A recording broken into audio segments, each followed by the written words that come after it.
Fam, you want to talk about China? Right, because I was suspended on Twitter for a little bit because I refused to delete a tweet.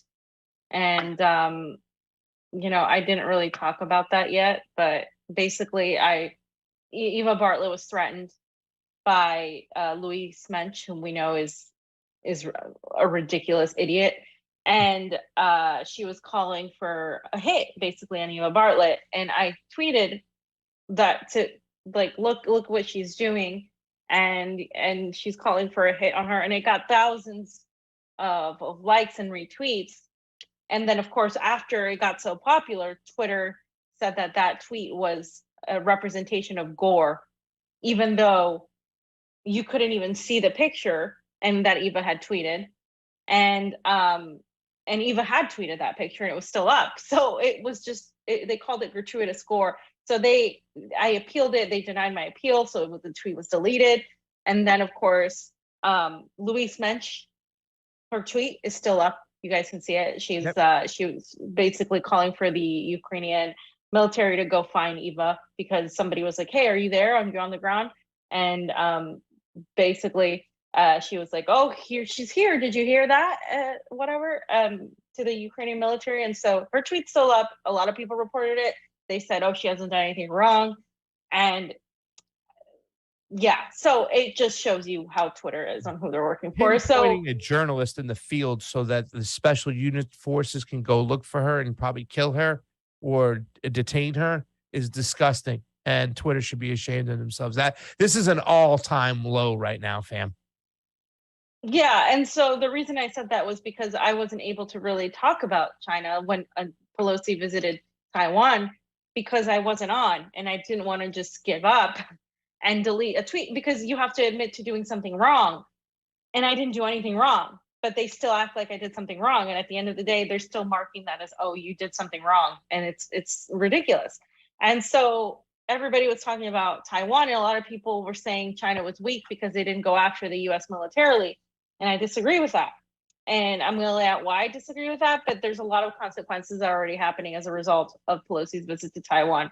Now, there are various aspects of this whole thing, right? So when she landed, and this is of course, I believe this is from Fox, but when she landed, everybody was like, "Oh my God, what's going to happen?" Because China had said that it was a red line they were crossing. And she said, "Our visit is one of the this is what Pelosi said in a statement. Our visit is one of the several congressional delegations to Taiwan, and it in no way contradicts longstanding United States policy guided by the Taiwan Relations Act of 1979, U.S.-China Joint Communiques, and the Six Assurances." Pelosi said in a statement, "After arrival, the United States continues to oppose unilateral efforts to change the status quo," meaning the United States still recognizes on paper, right, the one China policy. They don't recognize Taiwan as a separate country, as its independent entity. They don't on paper. However, we know how the United States has been going after China. We know how the neocons have been going after China and the neoliberals. We know what they're planning here. We know that this recognition of China's one policy is bullshit. We know that they're trying to stoke regime change in Russia, just like they were trying to do the same with Russia in China, just like they were trying to do the same with Russia. And this is like part of the whole new Cold War, or Cold War that never ended. So you guys can see the picture here of Pelosi when she arrived. She arrived in a pink suit, bam, and the mask looking on all Pelosi. Outside. Yeah, the mask on for all these people, and you guys can see the pictures. And here's the video of her landing in Taiwan, as you can just play the video.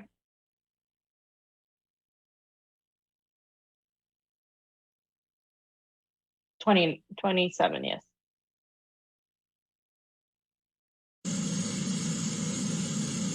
And there she is. You can just keep our mic on. There, she's just landing. Everybody was, "Oh my God, she landed," because when they released a statement initially, they didn't include Taiwan in their agenda. They talked about everything else, but they didn't include Taiwan, so people weren't sure if she was going to go or not.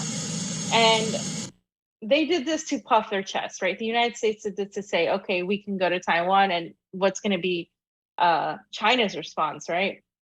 So Russia responded immediately with this Russian Foreign Ministry spokeswoman. And this is what she said, which I thought was funny because you can see, is she pinpointing to Pelosi's lack of sobriety, perhaps? So let's hear what the Russian Foreign Minister spokeswoman said. Надеюсь, что летающий спикер когда-нибудь вернется на базу и, возможно, посоветуется с теми людьми, которые все-таки хотя бы по остаточному принципу, но интересуются дипломатией как профессией. Надеемся, что в администрации Джо Байдена при всех ее странностях в этом отдают себе отчет. Вызывает удивление, насколько американский политикум, особенно на Капитолии, не способен трезво оценить нынешние геополитические реалии, в которых нет места былой гегемонии США. Yeah, so it's she was like, nobody can soberly address like the situation, right? I think that's hilarious the way there was these digs, but obviously the United States wasn't reading the room. China had said, you know, this was a red line, blah, blah, blah. Now, the response in Taiwan was largely anti-Pelosi. They had several protesters. Here's a video of some of these people telling Pelosi to fuck off, for lack of a better term. You can go ahead and play that one off.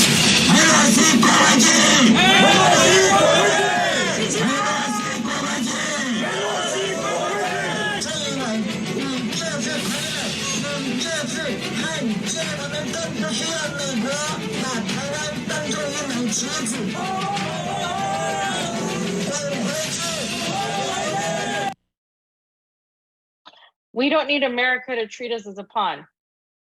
Yeah. That's exactly what they're doing. That's exactly, these people know, they know that it's going to ruin this region economically now, because this is like, again, US intervention. When has a country that the US has gone into and intervened been better after that intervention? Please, somebody tell me when that has happened, because as far as I know, this is a trick question. There are no countries that are better since American intervention. And I think the last clip really should explain a lot to people, because people have this mentality, fam. They think that Taiwan, all the citizens there want to be separate from Beijing and China. That is not the truth. That's not the truth in Hong Kong. Yes, there are people, citizens within Hong Kong. There were citizens within Taiwan that definitely want the West to come in there. But overwhelmingly, both citizens of Hong Kong and Taiwan want the United States to stay out of it so they can determine their own national sovereignty. And there are a lot of people within Taiwan who live in Taiwan that are pro-Beijing. Stay the frig out of it. And even if people do have criticism of their government, which they do, just like in every government, just like here in Russia, just like in everywhere else, in Nicaragua or whatever, like they would rather deal with it internally. The one thing a lot of people have in common across the board is they don't want the United States to interfere. Even if they are critical of their government, they would rather have to deal with it themselves. Exactly. And they have that unity with the country as a whole. We need to get the United States and the West out of our foreign affairs. We will deal with it as we see fit. That's all. It's the same mentality of American exceptionalism. Let these people deal with the issues that they have with their government. Why do you think we are somehow superior to be able to dictate how these people should run their countries? And even if you had a just information and data, right, that shows, oh yes, your interference has made it better, you don't. So, but even if you in spite of that, countries deserve sovereignty, and that's the main thing they have, is like they will unite. We are uniting people. We are uniting Russia and China, which is what I'm going to mention. We are uniting all these countries that are anti-Western now because of our actions, because our government is doing that. So Carl Zoss said, China is playing the Pelosi visit brilliantly. This is his analysis. when people were expecting World War III to break out, now nobody will care that China will conduct the unprecedented largest military exercise around Taiwan Island, which is what they're doing already. Yeah. This is what they're doing. Yeah, absolutely. And slide 33. Yeah. And by the way, Taiwan, excuse me, Beijing never said they were going to shoot down Pelosi's jet. They said they never were going said to that. ground her jet, meaning they'll go up there, fly it, and take her down. But they're not going to come back military with military force. They're going to come back economically. But I don't want to jump the gun. I'll let you get to that. Go ahead, fam. Yeah, they never did say that. People wanted them to. Yeah. People wanted them to. A lot of people were like, "Yeah, do it." You know, show the My West mom. what. That's yeah, your mother.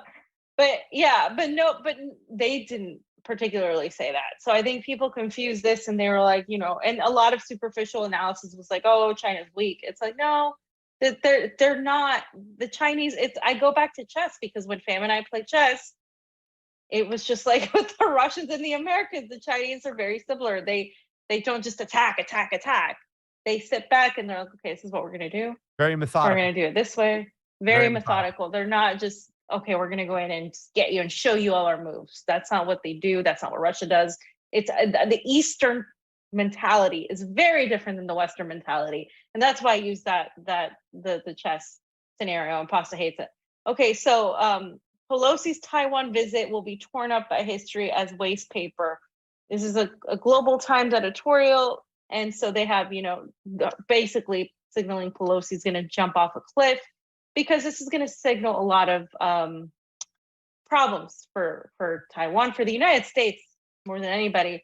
So somebody released this, and I thought this was interesting, right? A newly uncovered document has found Taiwan's government spent $3.1 million on lobbying Nancy Pelosi from 2018 to 2022.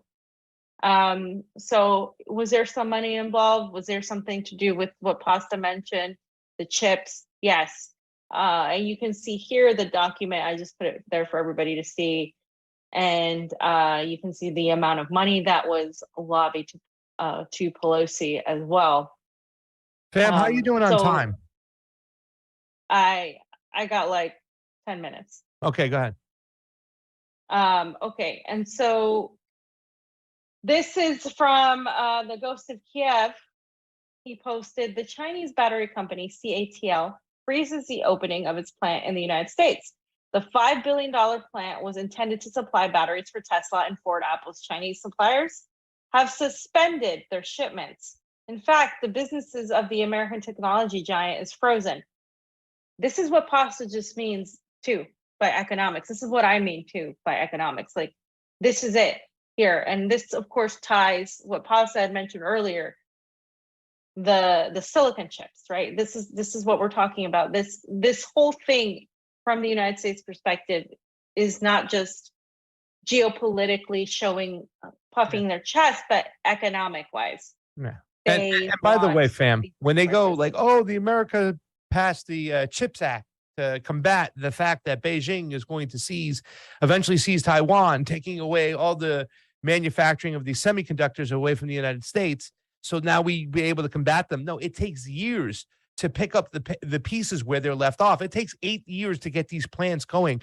Not only do they not have the plant in place and the process in place, they lack the technology, they lack the resources. So this is going to kick us into you-know-what at the very end of the day. Go ahead, fam. Also, if you can just click on the tweet thread so we can show people. So this was my analysis, essentially very close to what Pasta was saying, right? A lot of people were upset that this was weak, and I listed several reasons why China could have potentially not used military interception. And like I said, they're not, temperamental. They're not impulsive. It doesn't mean weakness. The U.S. So on paper, like I mentioned, the U.S. does recognize one China policy, so they can't technically say that they're violating that policy, even though we all know that that's essentially what they're trying to do, is play passive aggressive, right? And so what China can do economically is more impactful than what they can do militarily, and they can do a lot more economically, like what you just saw. And we're going to go into a little bit more of what they've done. So also just a reminder, the US is largely dependent on China's imports. And the US is at a situation where inflation, awful economic conditions, and is on the brink of a recession that the Biden administration is denying to the point of changing the definition of the word recession. There we And go so, again. The world is shifting to multipolarity, right? What that means in terms of what China is going to do, there's a lot of back and forth. China is part of it. China isn't a part of it. Some of China is a part of the fourth industrial revolution. I do believe there is a sector of China that is well in line with the fourth industrial revolution. But what I mean by multipolarity, it's still happening. You still have the rise of this world where the US's actions and the West's actions are uniting China and Russia closer. Russia is supporting and standing with China right now after this whole incident. You have Iran. You have connections being made, of course, with all these countries that have been impacted by US imperialism, like Syria. You have the global South in African countries getting closer to Russia and China. You also have Latin America talking about the impact that China has had that they deem positive in Latin America. You have Russia and Cuba and Russia and Venezuela forming alliances. You have Latin American countries forming alliances with each other, right? You have this whole thing that's happening, and it's happening into this world where there's going to be more people at the table, where they have more of a say. That is happening. That is the multipolarity that's happening, right? And like I said, of course, there's going to be consequences, and we're going to go over them in a second. And so, like what Pasta said, it was never about. They never said they were going to shoot down the plane. This is just, what people wanted to happen. So I wanted to also put up Franco's little tweet here because I think it's important to point this out. The U.S. House passed a semiconductor bill to help bolster the U.S.'s semiconductor industry. Conveniently, Pelosi's husband sold up to $5 million worth of stocks ahead of this bill. We know Pelosi does this all the time. And again, here's the semiconductor bill that we're talking about here as well. The next one, Oz, he said, 39, the Pelosi's are also heavily invested in Apple, which currently has Taiwan's TSMC as their main chip provider. However, it seems like they may want to jump ship soon, especially after the dip TSMC took after Pelosi's visit, because the Chinese are like, nope, we're not going to do this anymore. These are the consequences of your actions. I think as somebody, you don't show all your whole hand, fam. You play poker. You don't show everything you're going to do. You do it after, and you do it when it's necessary. And so I think that's what China is doing with the United States. And here it is, just so you guys know. China suspends cooperation with the U.S. on a range of issues and sanctions Pelosi over Taiwan trip. So the United States is sanctioning Pelosi just like Russia sanctioned the Biden administration, essentially. And they basically announced this, right? And today, Friday, including the suspension of climate talks in response to Pelosi's visit to Taiwan.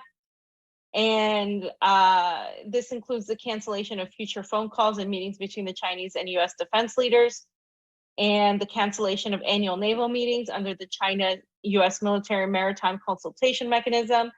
China suspended cooperation on the repatriation of illegal immigrants, legal assistance on criminal matters, and the combat of transnational crimes. The foreign ministry spokesperson Hua Chunying said in a briefing. And it also suspended its anti-drug cooperation with the U.S., which has already been strained in recent years. And the U.S. has blamed China for failing to stop synthetic opioids from reaching the U.S., as both Beijing and Washington disagree on how to counteract the problem. And like I said, they suspended climate talks, which is interesting, fam, about the opioids, because